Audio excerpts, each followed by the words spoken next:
How can a fluid move with almost no friction, climb walls, and look like it's cheating the rules? In the energy filament theory, superfluidity appears when tension background noise TBN drops low enough for bosonic objects to locking their outer layer phases into a single phase carpet, closing ordinary dissipation channels until stress forces quantized defects to carry the mess. The mainstream story often sounds like sorcery.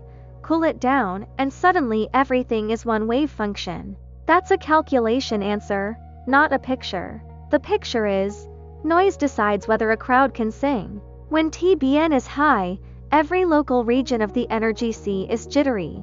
The timing of each particle's outer layer phase gets constantly nudged off beat, trying to flow, and the system keeps dumping energy into tiny ripples, micro-excitations, and irregular wakes because incoherence creates endless leaking doors. Lower the temperature and the environment stops heckling. The random kicks calm down, and stable objects whose total spin is an integer.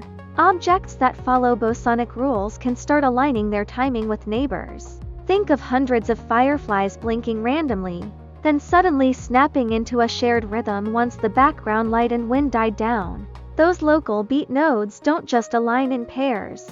They welded into a system-wide common phase network, the phase carpet. Once that carpet exists, the rules of loss change. Ordinary viscosity is basically 1,000 tiny ways for motion to fragment into incoherent side channels. But a continuous carpet makes it expensive to nucleate the wrinkles that would break the phase order. So at gentle driving, the usual leaking doors are shut. You push, and instead of converting that push into frictional heat, the flow stays organized and slides through with almost no dissipation. But the carpet isn't a steel plate. If you force the flow too hard, high speed, sharp shear, aggressive stirring, the carpet cannot remain smooth everywhere. And here's where the quantum part stops being mystical and becomes logical. The system yields through topological defects, because closure demands a single valued phase. The canonical defect is a quantized vortex, a low-impedance filamentary core surrounded by phase windings that must be an integer number of turns. Integer isn't a magic number.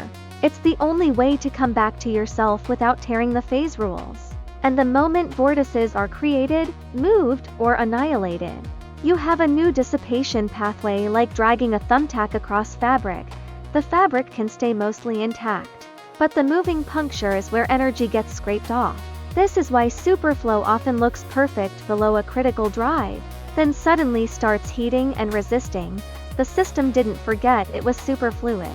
It started paying the legal price of defects to survive the stress. One line to keep: superfluidity is not cold to the point of magic. It's quiet enough for phases to stay locked. The carpet closes leaking channels, and vortices are the controlled escape valves when you push too hard. Tap follow, share it on New Physics, Clear Universe.